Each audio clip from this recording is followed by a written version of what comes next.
Nuestra atención de hoy está puesta en lo que está ocurriendo en Europa, específicamente en Italia, que ha sido uno de los focos de conflicto en la zona euro en los últimos meses, desde que en las elecciones en marzo, muy dividida, quedaron en situación de mayoría parlamentaria grupos ya sea de derecha o de izquierda, con una promesa, digamos, o con promesas de gobierno sumamente populistas en la línea de baja de impuestos por un lado y aumento de gastos por otro. Eso ha generado temores en los mercados en cuanto a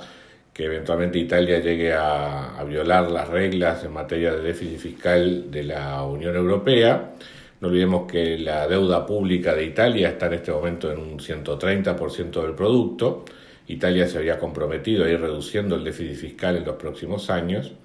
Y hay un temor en el mercado de que a la hora de presentar el presupuesto por parte de las nuevas autoridades italianas en el próximo mes de octubre, probablemente alrededor del 15,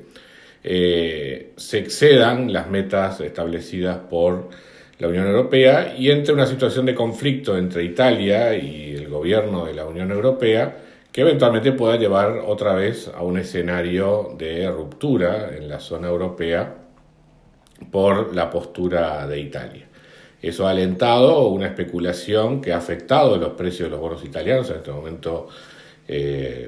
con rendimientos bastante mayores al de la media de los mercados europeos, de los restos de los países europeos,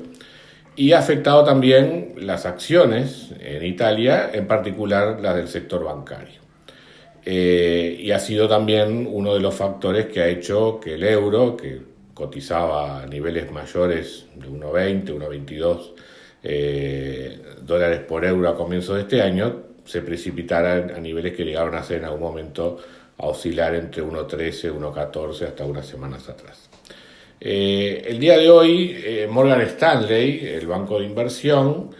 aparentemente a partir de algunas declaraciones del ministro de Finanzas de Italia, Giovanni Tria, estaría recomendando la compra no solo de bonos italianos, sino también de acciones, a la luz de lo que podrían ser buenas noticias, buenas entre comillas en este contexto, ya que es un concepto relativo, en la medida que se estima que el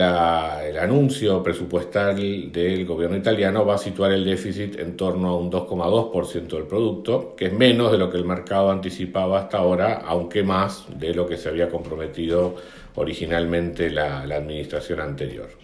El propio ministro de Finanzas también ha hecho en general declaraciones en estos últimos días que tienden a tratar de apuntalar la confianza en el gobierno italiano, señalando que la mayor parte de los aumentos de gastos van a venir por reasignación de gastos en otras áreas, así como las reducciones de impuestos también vendrían mayormente por la vía de reformas o reasignaciones en los distintos tributos, de tal manera de mantener la deuda pública italiana en una trayectoria de descenso. Estas noticias han llevado en general a un repunte en el mercado hoy, en las acciones italianas, y a una reducción también en el costo de la deuda italiana según las últimas cotizaciones en el mercado. En la medida que esto se concrete, está de alguna manera dejando por lo menos al costado transitoriamente uno de los factores de riesgo que ha venido acechando a Europa en los últimos tiempos, como es justamente la situación de Italia. Recordemos que hay otros focos de conflicto, como la situación de Turquía y las eventuales medidas arancelarias de Estados Unidos contra la importación de automóviles,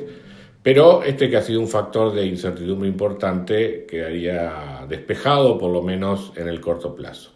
A mediano plazo, ciertamente seguimos con una Italia con un alto peso de la deuda sobre el producto, que sin duda va a seguir pesando como un factor de riesgo en la región, sobre todo en una situación política relativamente inestable como la que vive este país.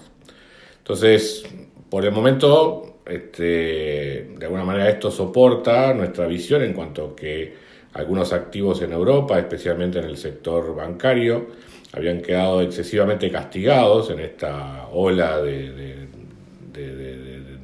negativa en materia de confianza que venía sufriendo Europa. Yo creo que este espaldarazo le da un repunte a este sector que bueno, habrá que ver en el próximo mes si esto se consolida con el anuncio que finalmente se haga por parte del gobierno italiano en materia presupuestal. Esto por el momento y bueno, seguiremos comentando la situación de mercado.